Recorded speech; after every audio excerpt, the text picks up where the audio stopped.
Hi, everyone. Welcome to Meet the Author. I'm your host, Ken Marks. Meet the Author is brought to you by the Institute for Global Transformation. We're a nonprofit, all-volunteer organization devoted to transforming the world individually and collectively.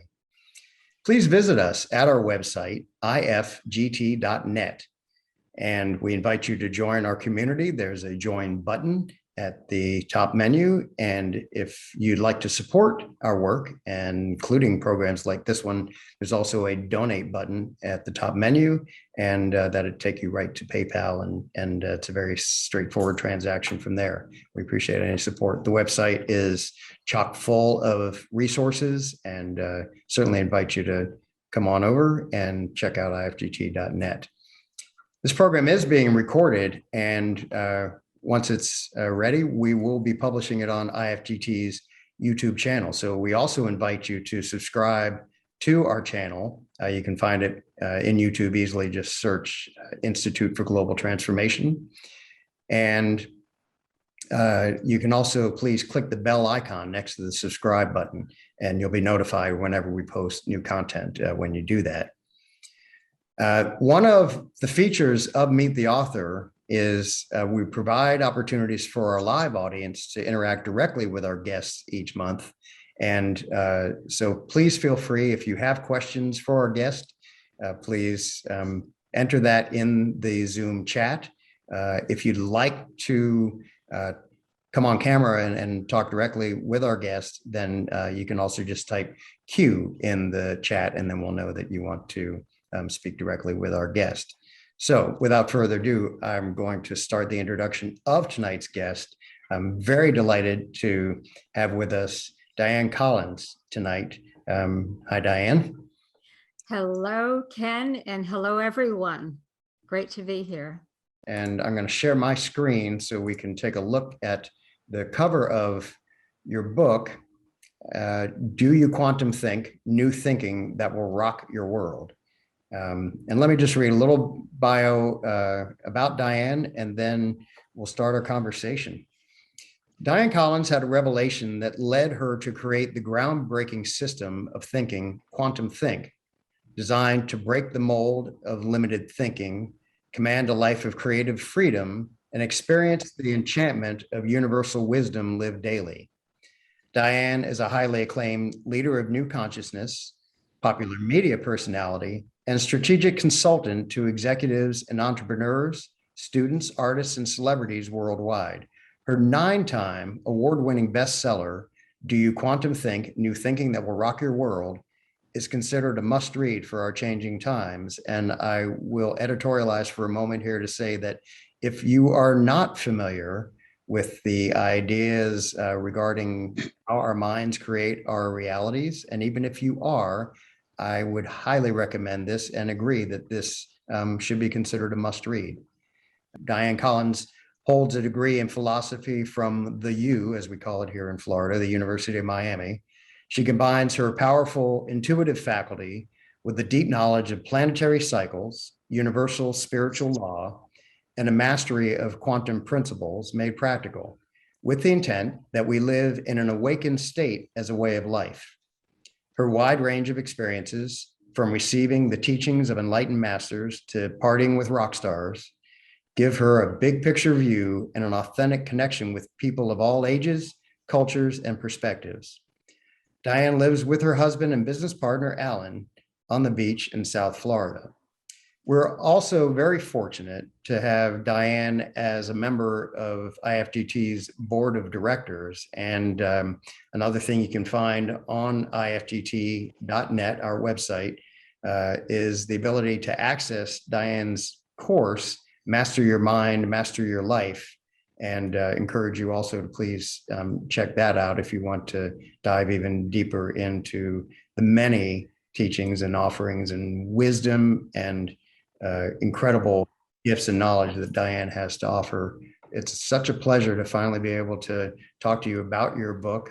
Congratulations. I understand I had to do a little bit of quick editing of my notes because that 9th award, I understand, is pretty recent. So congratulations. Thank you. Thank you. And thank you. Close to averaging one a year. since it was published. So that's Oh, pretty. that's true. Yeah. This is my 10th year. And that's what Alan said. You need 10. Okay. But anyway, I'm very grateful and to be, as we say in the consciousness business, the vehicle through which this wisdom comes through. We each are what I consider a channel of unique wisdom. And it's very important to discover that what that is, especially at this transitional time. But I did want to say something about the especially great honor, I've been on many interviews, of being on this one because of my participation on the board of the Institute for Global Transformation, IFGT, as we refer to it. And I have been fortunate to be with the founders, one of whom is here tonight, Marianne Miller, and the other in spirit, the late and great Matthew Miller.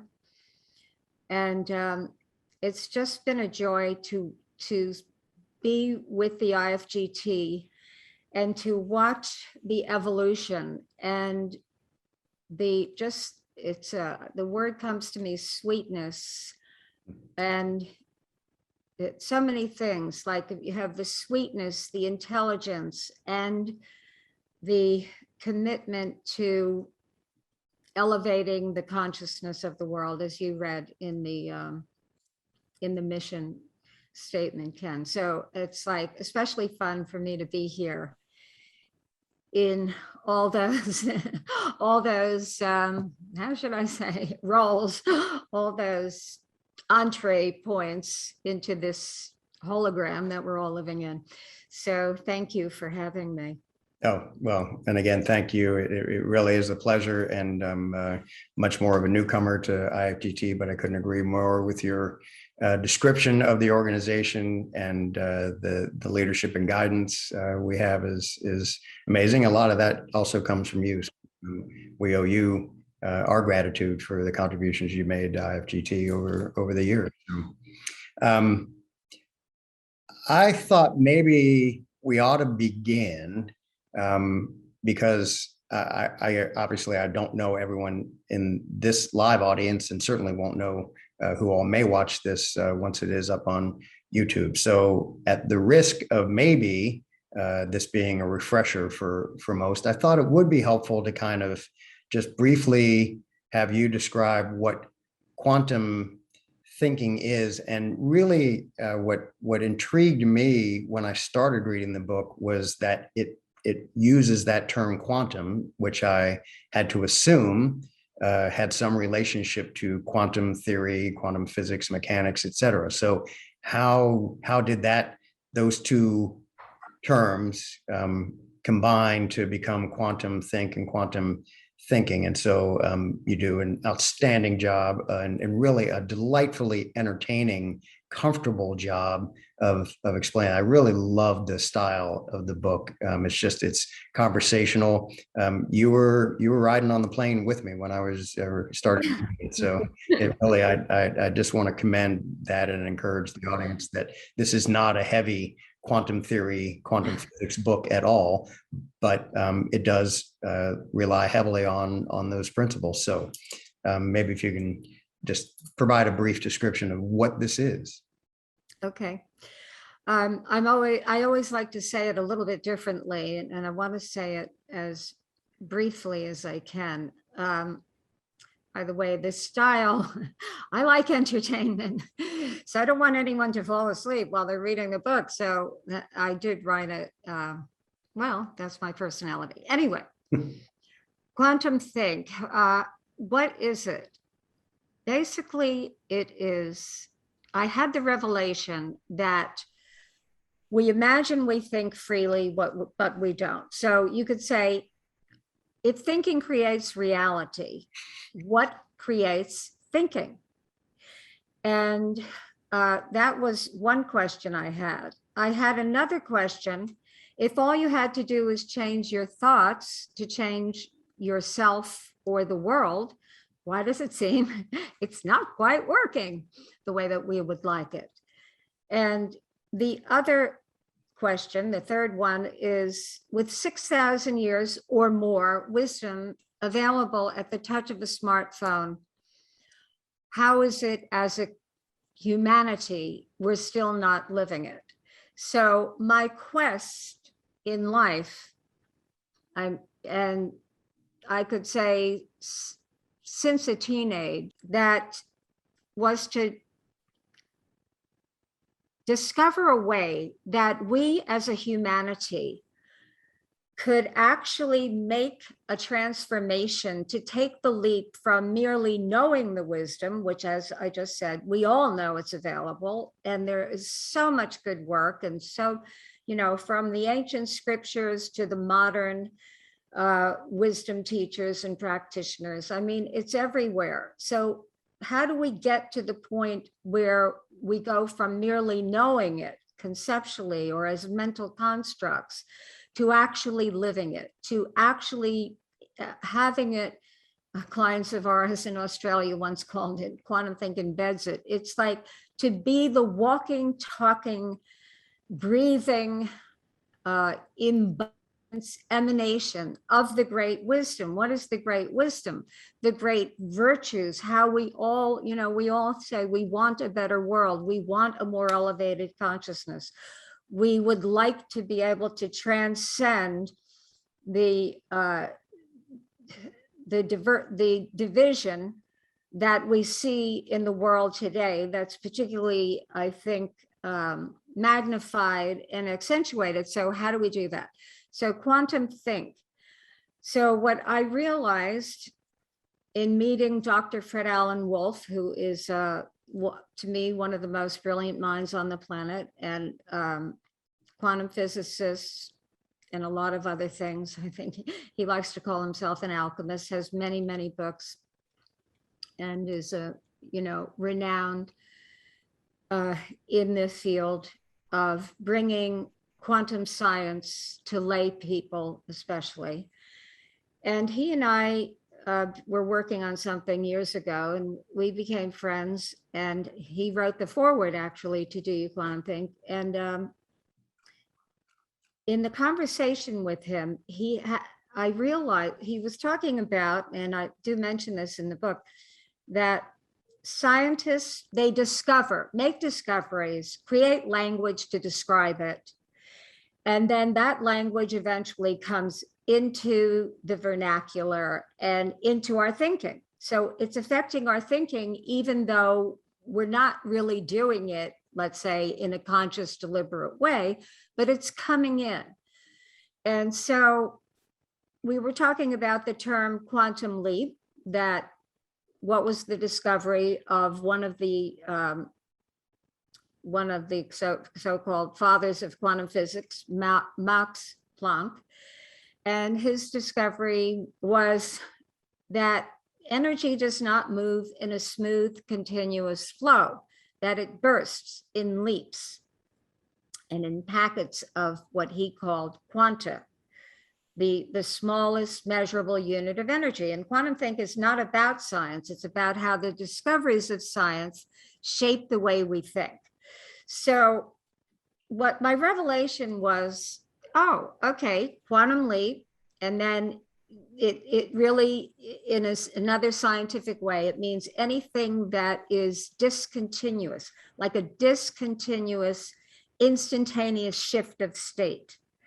So, and I know we're going to talk about tipping point, because this is a topic that the IFGT is very interested in right now. That when you think about a tipping point, it's like an instantaneous shift in state. So a quantum leap, usually we mean it for like a big new effect, but the point of it is that something instantaneously shifts that is discontinuous with the way things have been going, discontinuous with the status quo in some way or another. So my revelation was that it wasn't just one term.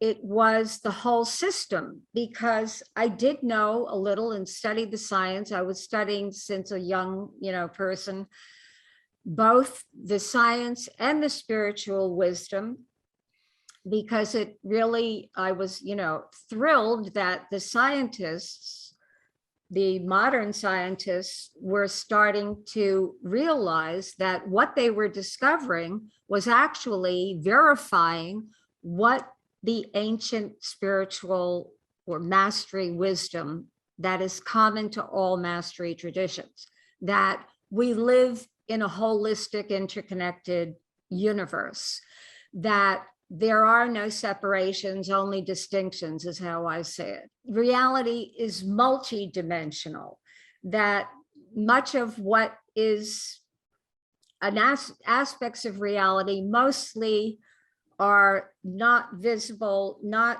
discernible necessarily, at least not immediately, to the ordinary physical five senses. So why is this important? Because that, what we love, what we call the emerging new world view, which has been emerging really since at least when Einstein said energy and matter are controvertible.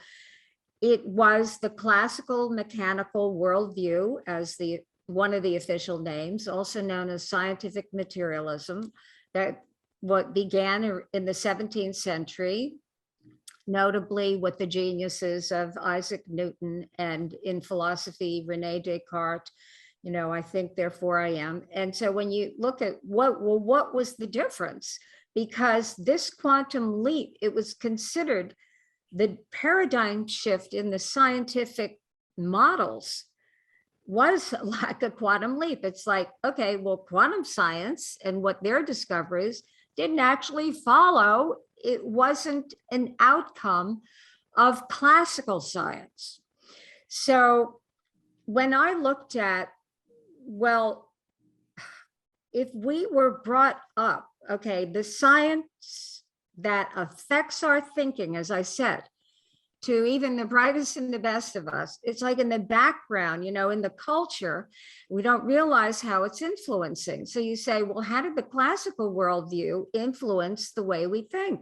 Well, the nature of reality. They said only physical matter is real. So you could say it was even though they were spiritual themselves, the scientists, they had to separate from the religion, the clergy. So it was like, okay, science, we're going to study the physical matter, what you can see with your, ordinary, or glean with your ordinary five senses.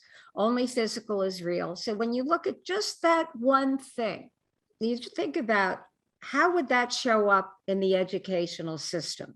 Because these systems that I put together, that is based in the common wisdom and more updated knowledge that I'm talking about now, and making it practical. So QuantumThink is, by description, a system of 21 distinctions in new thinking. That is an expansion. So we're not throwing out. It's not an either or, like, oh, the classical worldview, no, that kind of ordinary, that's no good. And this QuantumThink, that's good. No, it's that we're at a time now of this evolutionary leap. And the leap is in consciousness, among other things. We all know the technology and what's going on with that is absolutely accelerating this for us and helping us actually in the five senses see each other as a world, and virtually how we are right now. So that's QuantumThink, is like, how do we make that leap? Because I was getting to the education, that if you have a society that's oriented around a reality, and maybe in the, in the east part of the world where we consider it the more spiritual, they have not as entrenched in this classical worldview as we are, although I think today they are. But you look at it and you say, well, only physical matter is real. So what do we study in school? How did that shape education? Well, we study the brain, the physical matter, maybe the, electrical connections.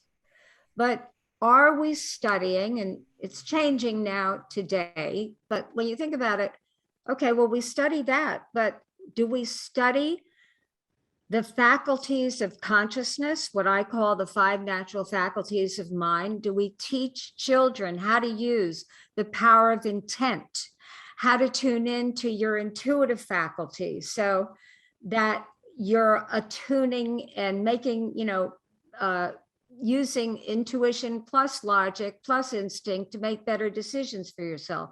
The 5 faculties I call intent, intuition, subtle energy, which is literally sensing with our whole being, with our whole multidimensional being, again, so we can, be in command of ourselves, make better decisions, better choices, be more aware.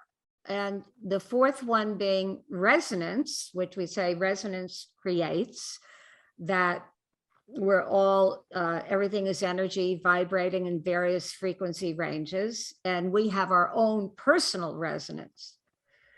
So, and people call the law of attraction. I don't really talk about that, but the essence is the same, where what we resonate, we attract, we emanate. And so it's affecting other people in the world. And then the 5th one being meditation, which I consider a faculty of mind. So getting back to why do we care to quantum think? This is the reason, because we are updating ourselves. We are upgrading our level of awareness by not being stuck, by using the genius of ordinary, lovingly called old worldview, classical worldview, ordinary rational logic, which teaches us to analyze, to categorize, to see how things work together in a cause and effect way. But that is one little slice of reality. So when you look at, well, how are we thinking? Are we quantum thinking? Are we classical thinking? Well, most of us we're doing a bit of both. But the power of quantum think, when you learn the system, is that you're able to make the distinction.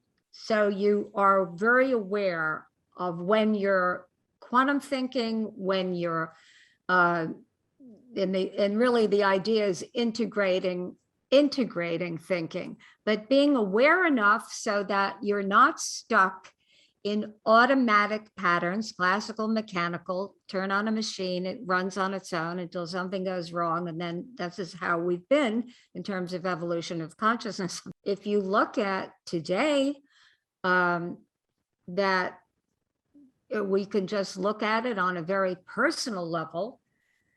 If you are in a mechanical way of reacting, and you don't have a command with what enables us to create, the clay of creation that we've been endowed with by human birthright, consciousness, and learn how to use it.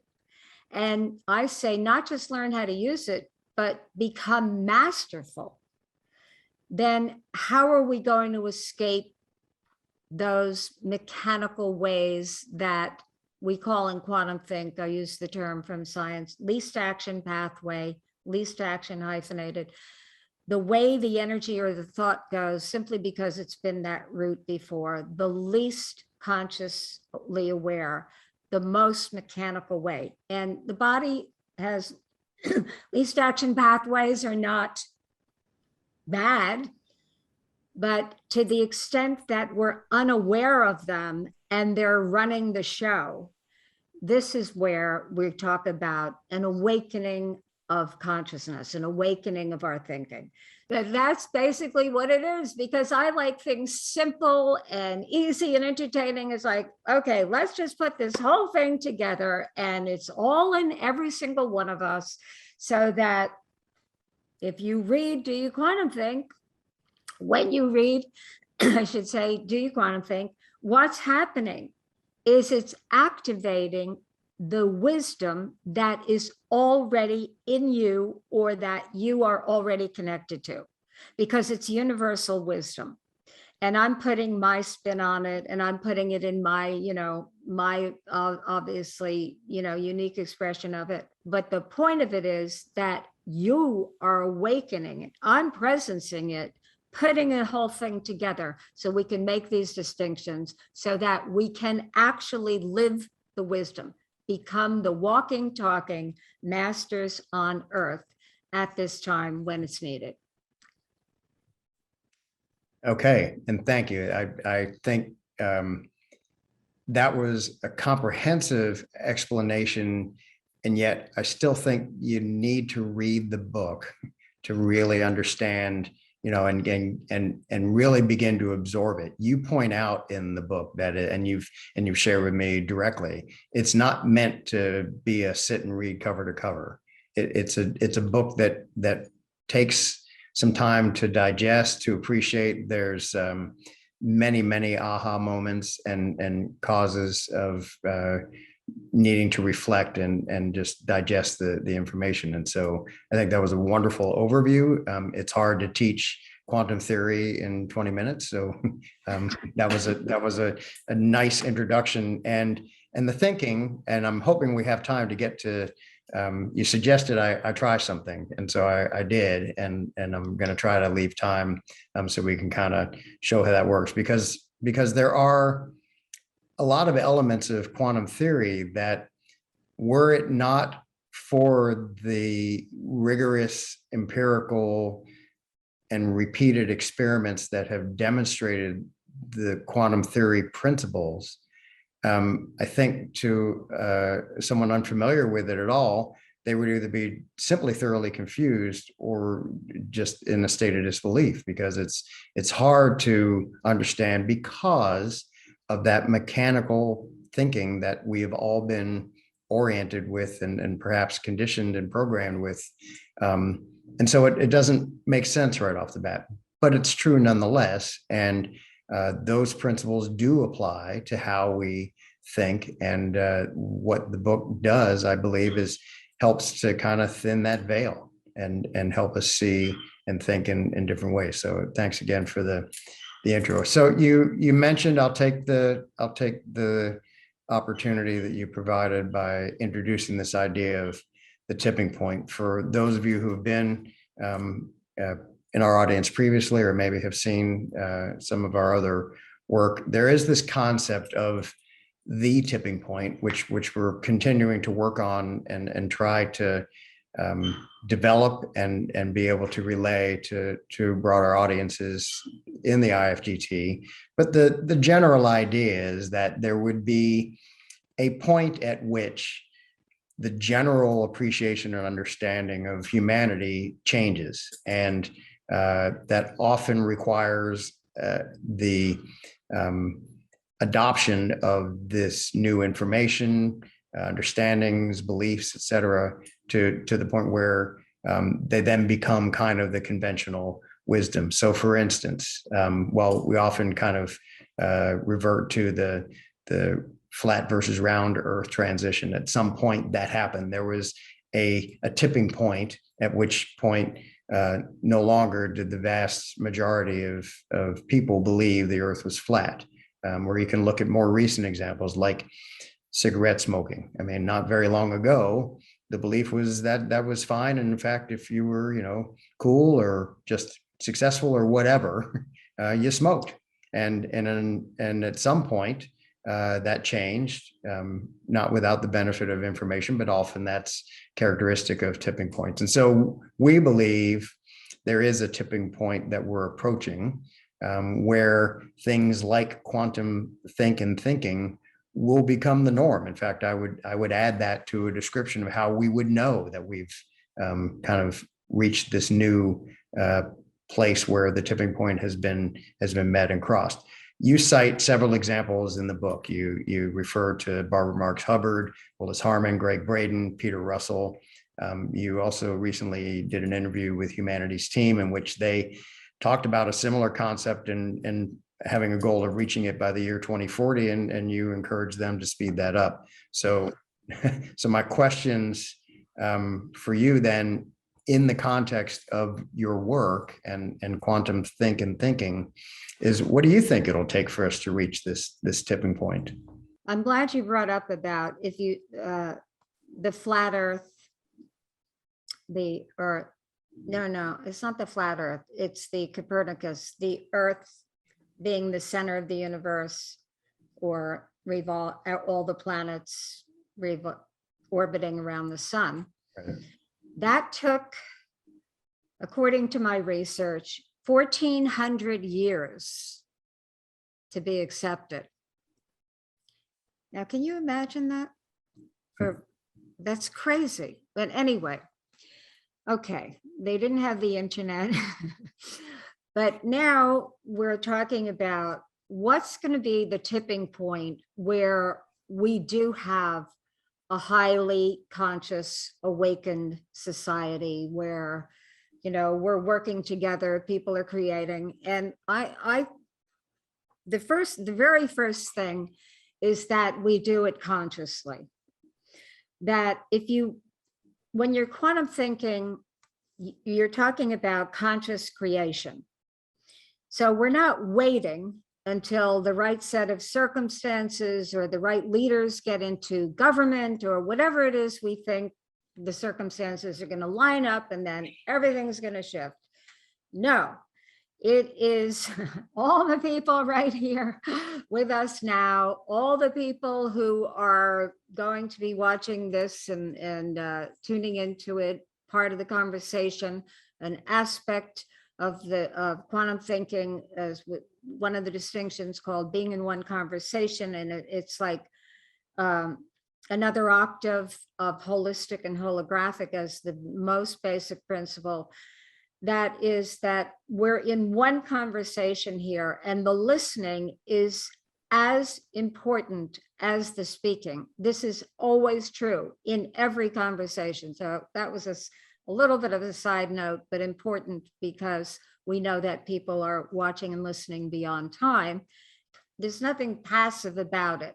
Listening is a participatory, conscious act, especially when you relate to it that way. So getting back, we're not going to sit back and wait for this tipping point to happen. Okay, so then how do we create it consciously? Well, the first thing is to have the intent for it. Okay, that is the active dynamic of creation that we have, as human beings, have been endowed with. The power of intent. And when the way that we use intent in quantum think is that it's an activation of the field. So intent, you could say the consciously directed attention, energy, and awareness, and that we exist in fields. This is an aspect of that leap from classical to quantum thinking. You know, we're not separate, we're in fields together, connected. So you have an intent for it as distinct from an intention, which we say could be a measurable result at the end. An intent for consciously generating a tipping point is that because the field is a resonant field, we will attract many results, not one, many results that are consistent with that intent. This goes for any kind of intent, but we're talking about an intent for the tipping point to a higher consciousness, of more harmonious way of being for human beings. The second thing I had written here is that, how do we do it? Well, I had two other points about this. One is that we master ourselves. What is our contribution? Well, a very important key contribution, whether or not you are in touch with yourself at the level of mastering your state. And this is what all the great masters ones that we think of most ordinarily, Jesus, Lord Krishna, any of these that we think of, what did they do? Well, they had reached what we would say enlightenment, complete self-realization. So it wasn't a momentary thing, oh, like a mystical experience. Wow, I just felt I am the universe. Yeah, well, we all have periods of that. But I like to use the term that I learned from some of these masters, becoming established in that state. So it's not like we're sitting around, on a mountain in the Himalayas, but we are in the world. And so we're at the same time living the transcendent awareness that gives us that level of mastery. And we are what I say, the immanent awareness, which is all the roles that we play in a worldly sense. You're Ken, right? You're Nancy, you're Ned, you're Viviana. So whoever we are, we're both, okay? So the one that is the physical manifestation with all the human fun idiosyncrasies and everything else. Okay, it is in this body that we are able to have the experience of source, creator, divine, I like to call it divine, and to live in that transcendent awareness and become that established in that state. So how do we create a conscious tipping point? Is to have an intent for that ourselves. And, all through Do You Quantum Think, the book, I say, well, if you haven't chosen to live a masterful life yet, there's always another opportunity. How about right now? If you haven't chosen yet, because it always starts with an intent for it. So contribution is always emanating from us, whether we're aware of it or not. So you think, when you keep yourself in the highest state that you can, and obviously we all slip back. I was saying, Alan, who's here, Alan Collins, my partner in all things and husband, that, if I say something that is, let's say, disparaging in any way, worrying, and he'll look at me and say, well, why do you want to stay in that reality? And I say, oh yeah, that's right. So yes, we can shift in the non-physical domains. We can shift instantaneously, quantum leap style. It's just like that. But we have been so entrenched in these Western views of analysis and why am I like this and will I ever change? And what happens when you're quantum thinking? Oh, life occurs in quantum leaps. I can shift that in an instant. Maybe the emotions take a little longer because emotions that I also learned from my mentor and friend, Dr. Fred Ellen, are like, he used to say, are like wave-like. And thoughts are like particle-like. So they come in and out of existence like an electron. You can shift your thought in the moment. The emotion will follow eventually. As we become more masterful, we become less attached to that emotional state that is not the most desirable state that we want to be in. So yeah, he can say to me, oh, why do you want to stay in that reality? And it takes me a moment and the shift. And eventually, it's like that. This is the nature of consciousness. And they call it in the Shiva Nataraj, that in Vedanta, the fivefold way of consciousness. And one of the things is like, forces that you create, and then something goes out of existence, gets destroyed. So we can do that consciously. So if we're ever holding judgments, like worries, like these ideas that we adapt and we latch on to, like, oh, the world's a mess, going to you know where in a handbasket.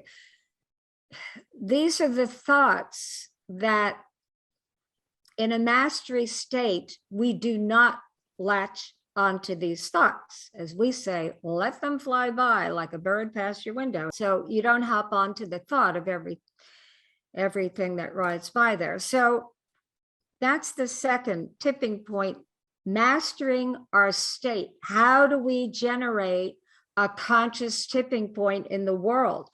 We are emanating. So let's take care of ourselves.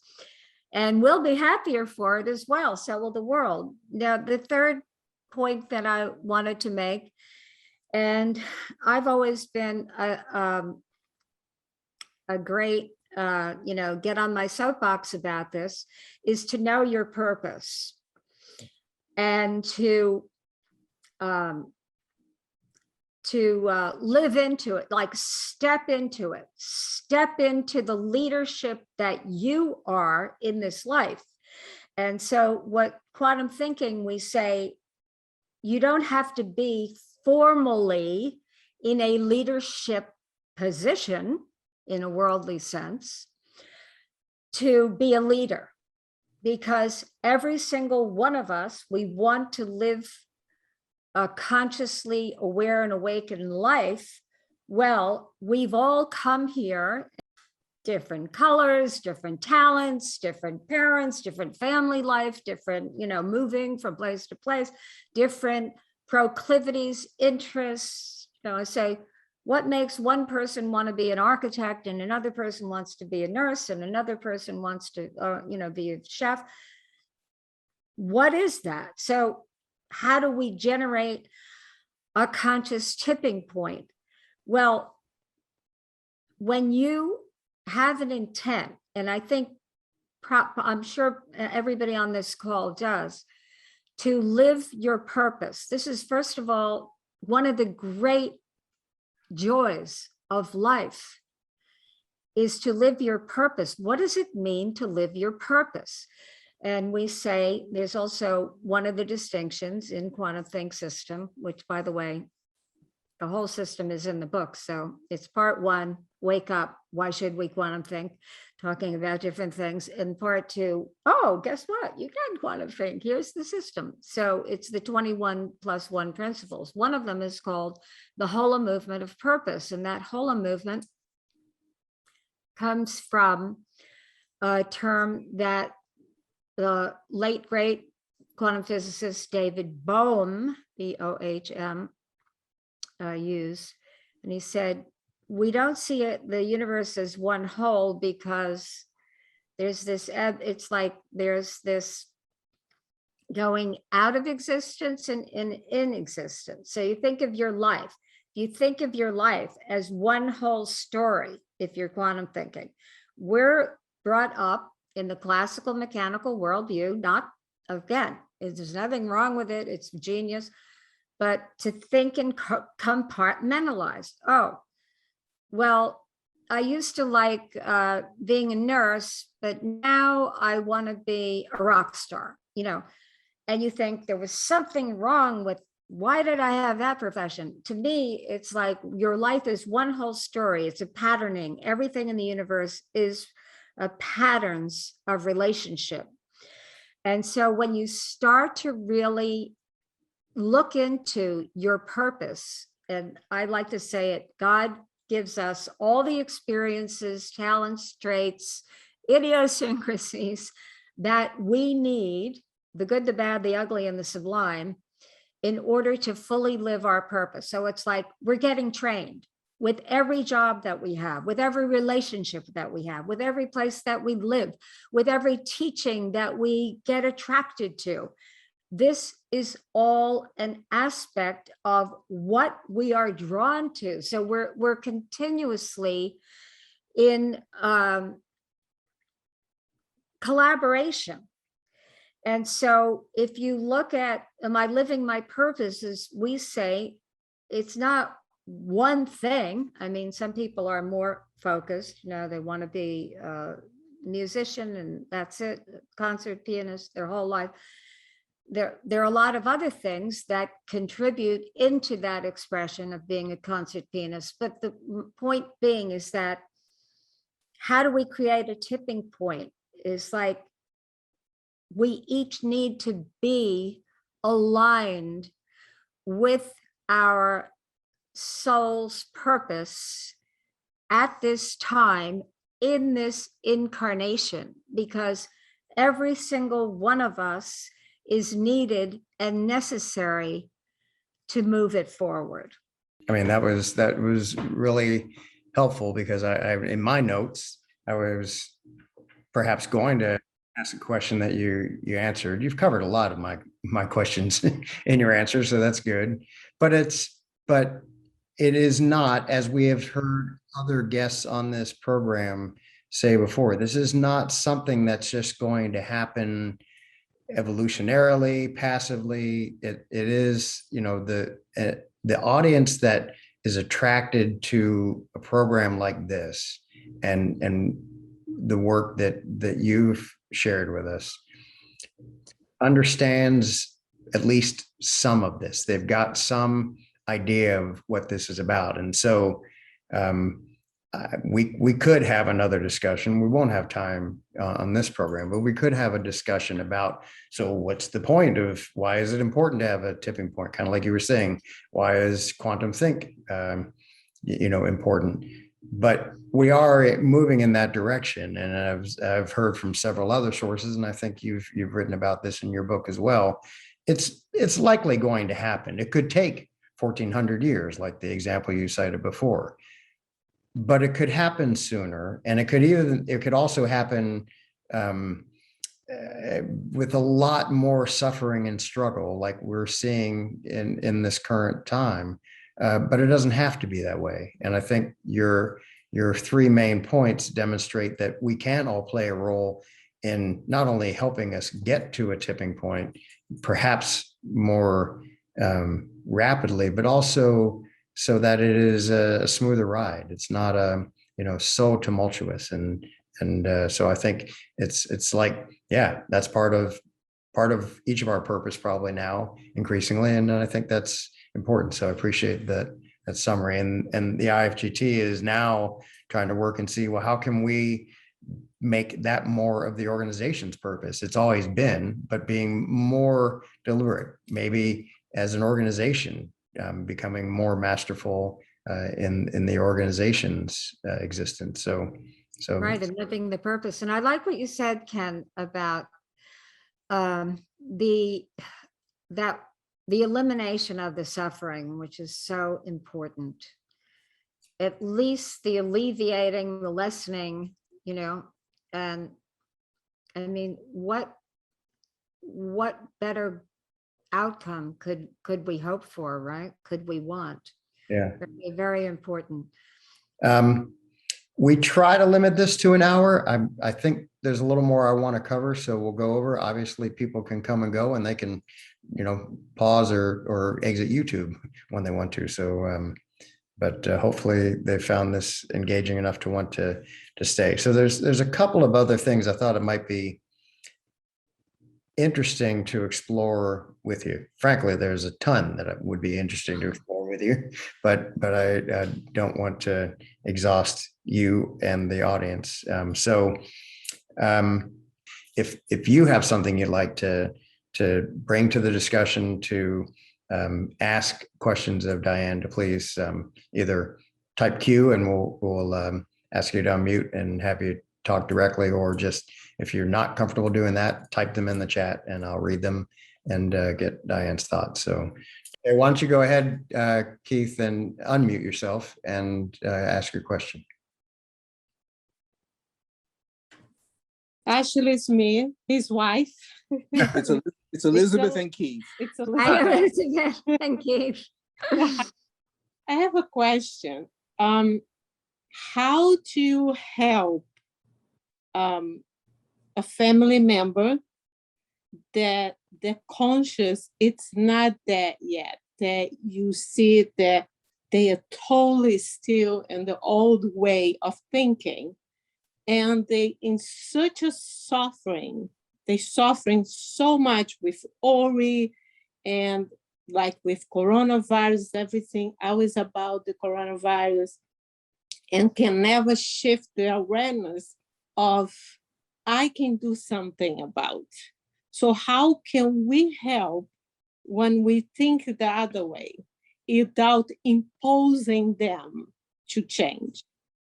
Mhm. That's a very good question because we want to say, wake up. right? Yes. And I think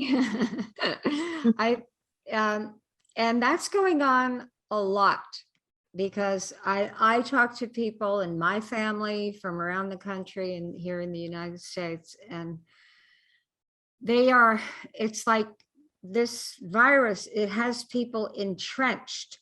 And so, my quick answer in the interest of time, Elizabeth, is that it's like directing a new conversation. So it's like displacing whatever conversation they're in with another viewpoint, not necessarily, oh, well, you're looking at it this way, but let's look at it that way. But maybe a conversation that's totally different, that has to do with joyfulness, that has to do with, what you do. It could be, a lot of people saying, well, when I wake up, I think about what am I grateful for? Or even saying, do you think, there's a reason why this is happening? Do you think there's a reason why, divine source is wanting to wake up humanity and engage another level, engage them in another conversation without having to say, you shouldn't think that way. Here's how you should think. Don't worry, you don't have to be in fear, but you can actually guide, like be the guide. This is what I mean by leadership. You be the guide of whoever that is into a new conversation. Anyway, that Thank help, I hope. Yeah. Thank you for that question. I'm curious Thank you. just to follow up a little bit on that question. So as you were illustrating with the general concept of helping to facilitate reaching a tipping point, but if you apply some of that, it seems, to the question and kind of scenarios that Elizabeth asked about, then would you also think that perhaps setting an intent to develop that relationship in a way that would foster an awakening in that relative, and to do things that might be included in your own advancing toward mastery, such as meditating and drawing on your intuition for guidance in how to approach that? Oh, well, I am so happy you brought that up because you just woke me up because I'm telling her like what to do. And that is one way, because I think in terms of you bring your own awareness to it. But Ken, you're bringing up the way important thing that comes first. What Ken is saying is really right on, because what we would say is, right now, and this is so important for all of us, and I said, don't get latched onto a judgment. So what we would call an unaware intent, Elizabeth, where you're holding this family member the way you described it. But the intent can be to shift the relational field. So it's not like you have an intent for the other person to change. You shift how you hold them. And you get what I'm saying? Yes. It's like, and we have to remember, I mean, Ken just reminded me, now I'm reminding you, where you think of the person as they love their life, they're happy, and they love the way they're watching how much better everything's getting. I mean, you could make up any intent, that, right? Because it's all made up. And intent, by the way, I should have wanted to point out, it's not the new truth. It's not even a truth. It's a context from which we choose to live. So if there are no, in the quantum worldview, there are no absolute realities outside of whatever you think of as source creator, but that for everyday human life, there are no fixed and absolute realities. Wow, that's the great news, because that means we can choose, very, very simple, glass half full. Ah, perfect.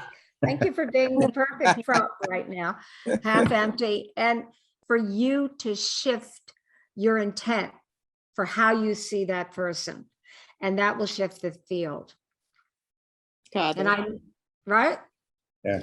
And it really is. And it's not like that. This is what we do. We look in the circumstances and they go, no, but it really is that way. But they really are scared. But okay, this is, I say it very simply I say youthful minds, old worldview, circumstance rules, matter based. New worldview, intent rules. So this is where we actually, and I think the biggest challenge to living in the quantum world from a quantum worldview, quantum thinking, and actually literally consciously, generating your reality, your experience of reality until it shows up in the physical. I was going to say in the relational realm, you shift it in an instant. And everything shifts with it because you're in the field with that person. Obviously, in the physical realm, which is a completely different, dimension of reality, it takes longer for things to shift. Sometimes not. Sometimes we can shift things in the physical instantly too. You have to be in a really, really clear, pure state. High state to be able to do that, like basically one with all that is. But in the relational field is where we really can shift things instantly. And even if you're not with the person, just doing it right now, Elizabeth, you shift the field, the other person shifts too.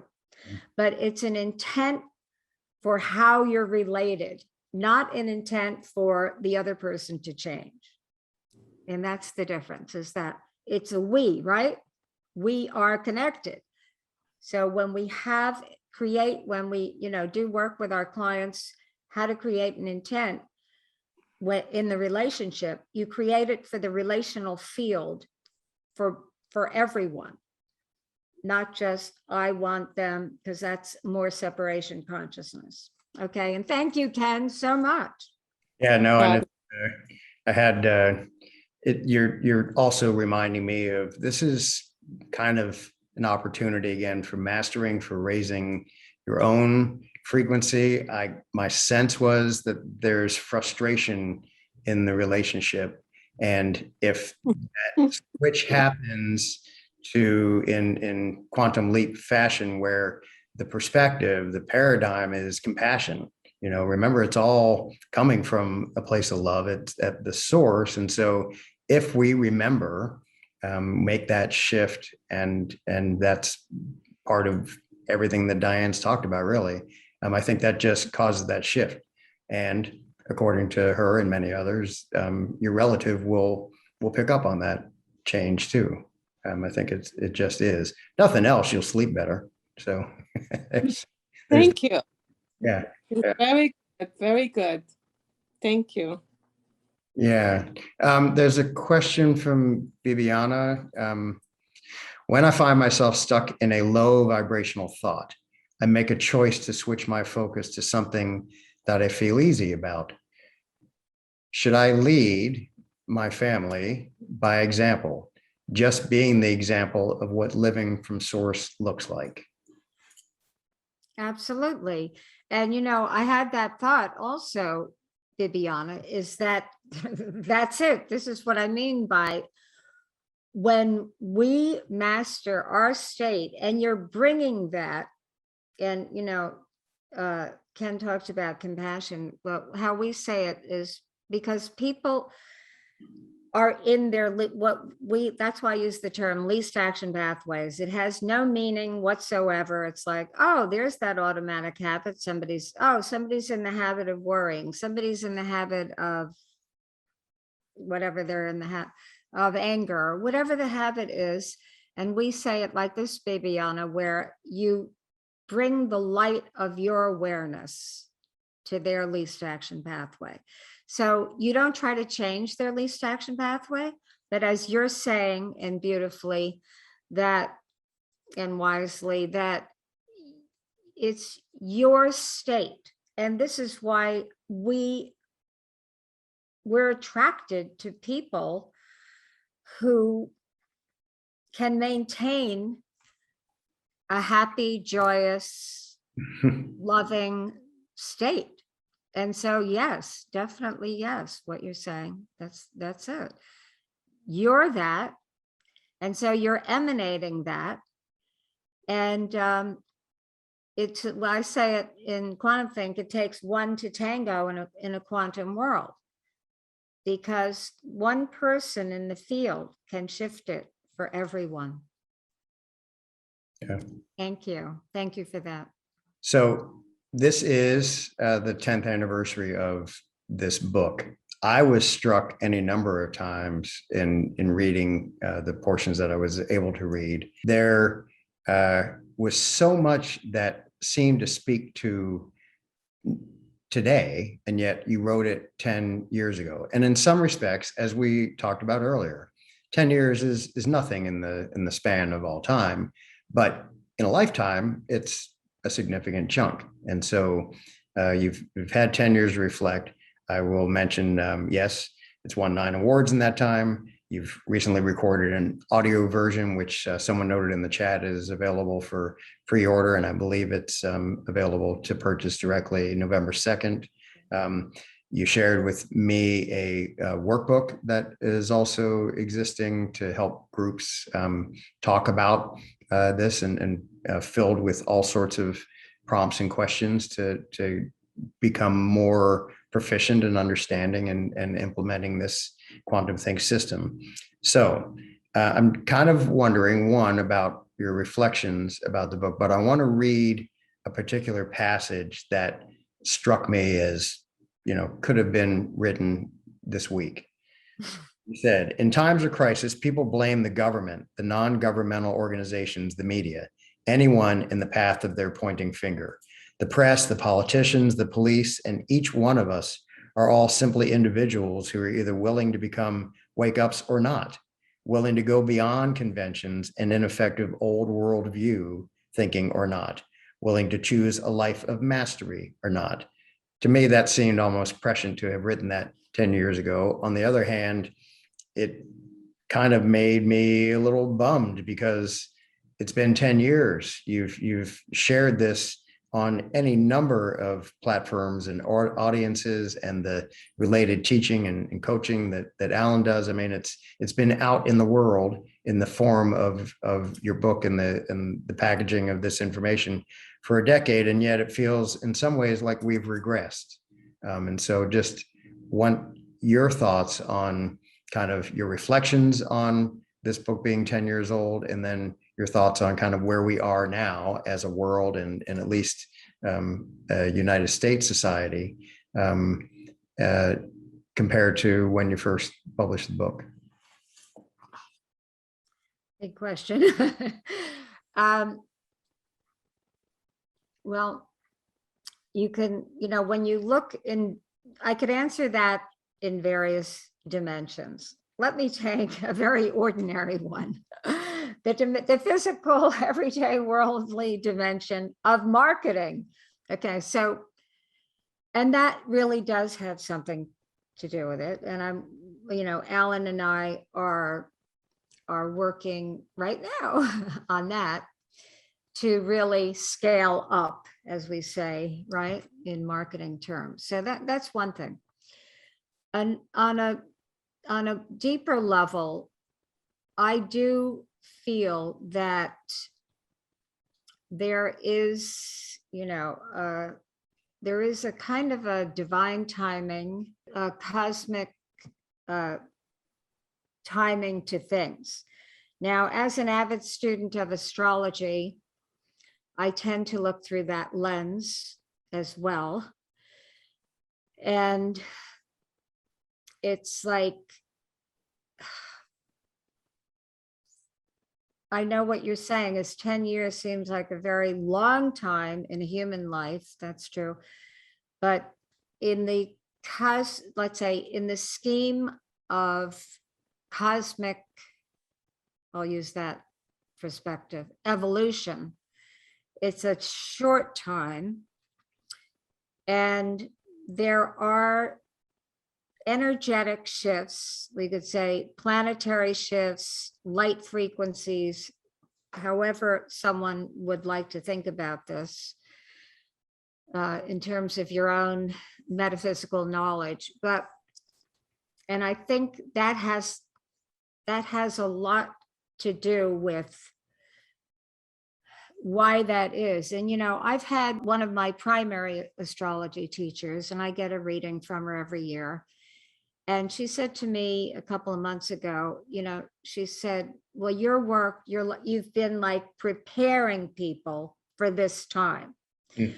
So not just me alone, but she's talking to me. So she's saying, because of that, because, okay, certain things people are saying now, yes, I did write it 25 years ago, whatever. That is what comes through me. At the time it comes through me, she helped me get a better understanding, because you can get frustrated, any one of us, where you say, what's going on here? I've been working on this, and why isn't the world quantum thinking yet, right? Right. But, and so because I have that, what I like to say, the cosmic lens to look through, and I see there's an unfolding. Mm-hmm. And we're in this time now, we say in the Aquarian age. And these ages, these cycles of energetic trends and cycles, they're not like sharp division lines, like today there's a Mercury retrograde, which by the way there is, but that's another thing. People think, oh, that's terrible. No, it's not. It has a reason. When it seems that things slow down in relation to the speed of the Earth, that's what's called when planets go retrograde. And you see, that has an energetic. These things are living beings. The whole, every solar system or whatever, they're all, every entity is a conscious living being in itself, just like we can now call the Earth Gaia. So when you look at these retrogrades, or what is it, or what happened with the virus, is that, and we all know, and we all say, okay, it made us go within. The retrogrades make you slow down and reflect, because if you're just in outward action all the time, action, then you're not thinking, you're not reflecting, you're not intuiting, as you say. So there has to be this ebb and flow of the patterning of energy where we are guided, where we can go into our personal higher self guidance and connection and, make new decisions. And I will say something that is important right now. So we're in this Aquarian age. So that helped me when my teacher told me, okay, because we need preparation, right? If you're going out to do something new, you have to prepare yourself. Maybe you need to educate yourself in a new way. Maybe you learn a new skill. Maybe you need to acquire a new mindset. Maybe you need to, bring yourself into a new frequency. So, because we're traveling in fields, and it's not just, the particle, like, I think this and then that. So I think it's that, Ken. I think that that's what's going on now. So we're in kind of full-fledged in the Aquarian age. I was going to say it really started, and remember, in the 60s, right? Astrologically, things started then where you're going beyond the current status quo, the current systems. So if we look now, and we've been in a restructuring, it's a Pluto action that in Capricorn since 2008, and going into, it will go until 2024. So in 2024, where it goes into Aquarius, where Pluto is the planet of transformation for the totality of humanity. So as it's like we're all preparing ourselves, but there's been other planetary energetic trends I will share with everybody, to my knowledge, that says we have to come out in a new way now. So I talked about it in a kind of a very, okay, get in touch with your purpose in a deeper, bigger way. But it's not your purpose, one expression. It's many expressions through time, and depending on what's going on in this era, right, in the world, because you're not isolated. You're in the world, you're at this time, and we're at this time of this evolutionary leap. So then you start to look at, well, what should I be doing now? It's now that we've all been in, and there's still a little, come and go with the virus. All the astrologers say it's going to be, really kind of not an issue by the spring of 2022, but that we've had time to reflect. We've had time to reevaluate. We're being asked to express ourselves in a new way, bringing in some other resources. And so if the status quo is changing, then we have to look at this individually, personally. Our status quo also needs the, the revitalization, the uplift, the new. And this is happening now. Okay, so we're talking about between now and 6 months. We need to be in action, looking at, well, what am I bringing new? It's not like you have to change everything you're doing, but you say, what am I bringing new? What do I need to get rid of? And I think this is part of the preparation. When you say the 10 years, why is this taking? Because there has been a lot of clearing that had to go. There's been a lot of education that has to come in. There's a lot of technology that has to come in. And, part of the education is how we take care of ourselves from a health standpoint, that we can't just be in the old worldview. So as I say, it fits what's this whole restructuring that's going on, by the way, Capricorn, that rules systems and structures, societal systems and structures, governments, corporations, every entity and every institution. And you look at that and say, well, these institutions, okay, old worldview thinking, new worldview thinking, the institutions that we have been living with were born from classical worldview thinking, which have been, again, I look at the genius in everything, and at some point they reach their limit of effectiveness. And then what happens? Oh, well, we need now quantum thinking, because we need to restructure our institutions to work for this era, for this coming age of Aquarius. The age of Aquarius is it's a both and age of community coming together, but bringing what's unique, because Aquarius, it's ruled by Uranus, it rules everything to do with the higher mind, with technologies, and with community. So it's like we're coming together in communities like this, but it's individualistic.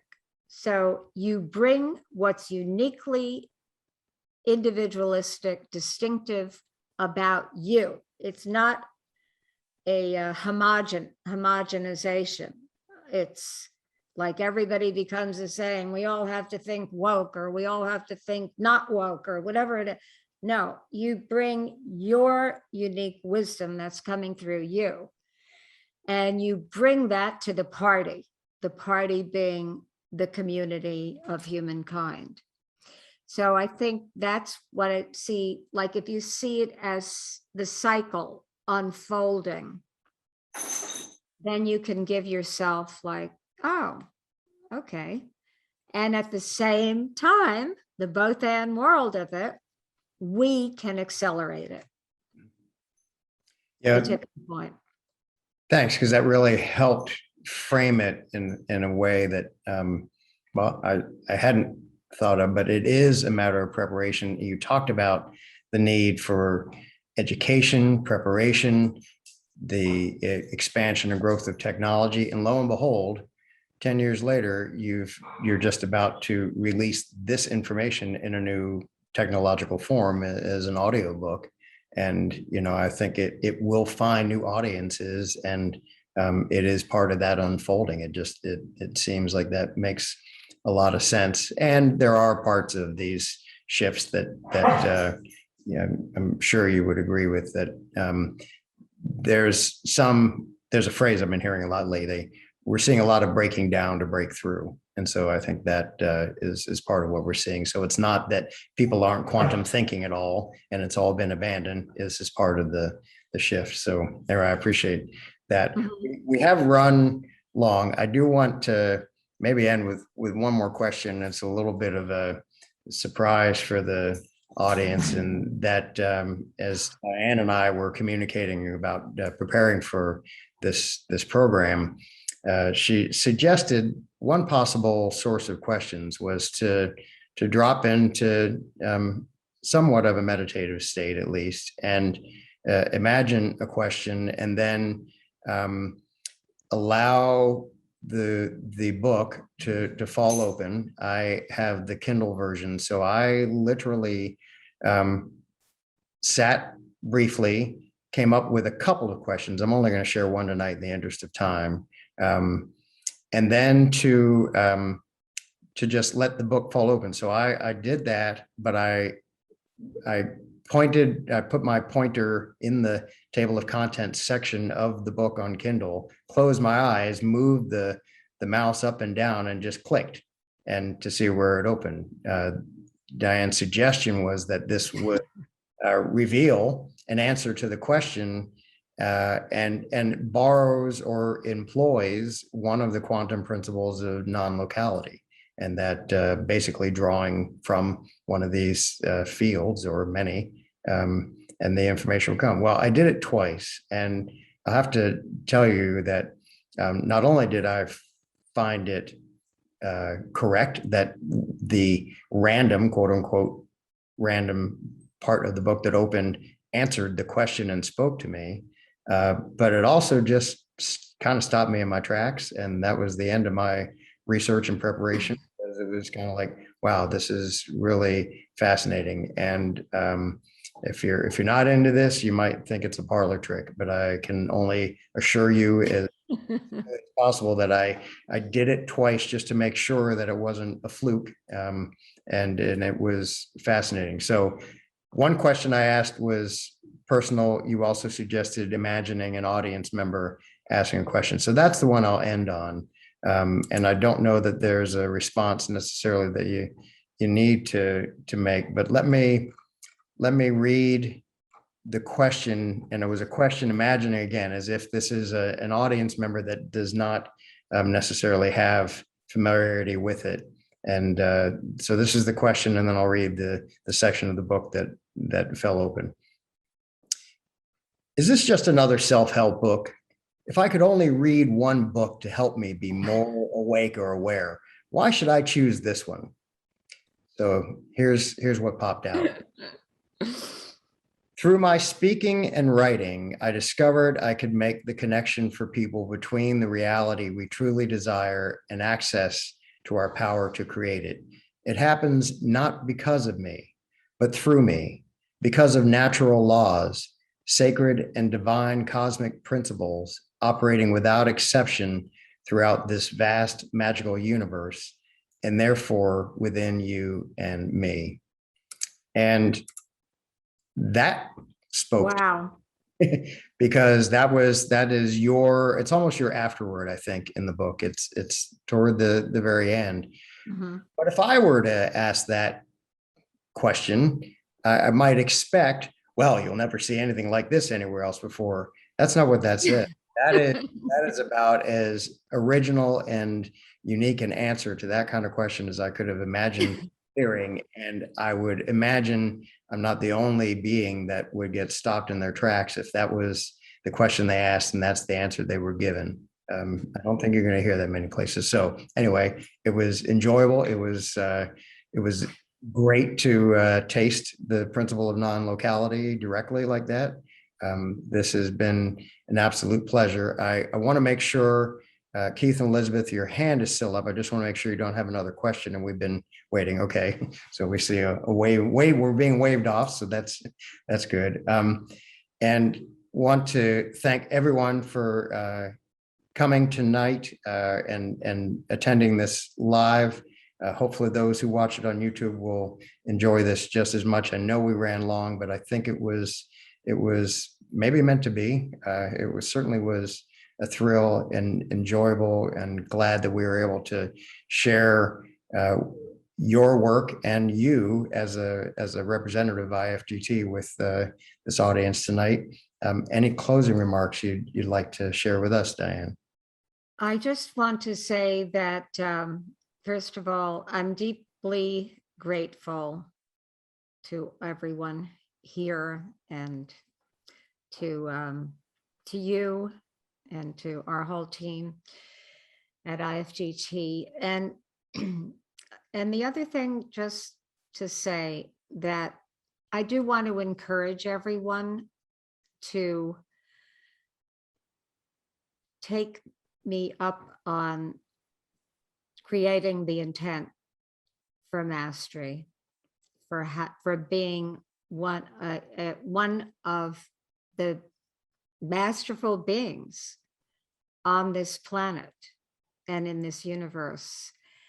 And when you just create that intent and allow, it's another one of the principles, you allow and start to watch what we call the quantum occurrences. People call them synchronicities, the events and resources and what shows up in your life. It can be even an insight just from creating that intent and allowing it to unfold, and being cognizant, being aware, being attentive to what shows up, and appreciating, quantum occurrence. I was thinking this and that showed up, and that's exactly what I needed. And that is the principle of non-locality in action, which is a quantum principle that, of course, is in the book. It's called Non-Locality and Intuition, which really explains scientifically, how does intuition work? Why does it work? Because we are making this connection to infinite intelligence when we use our intent consciously. So that's my encouragement to everyone, because you will love your life living it that way. Yeah, great. Well, I see several people thanking you, but no more questions from our audience this evening. Again, Dianne, thank you so much for being our guest on Meet the Author this month. It has been a delight, and look forward to continuing to Thank you for being the book. So thank everyone for coming tonight. Thank you. Thank you for being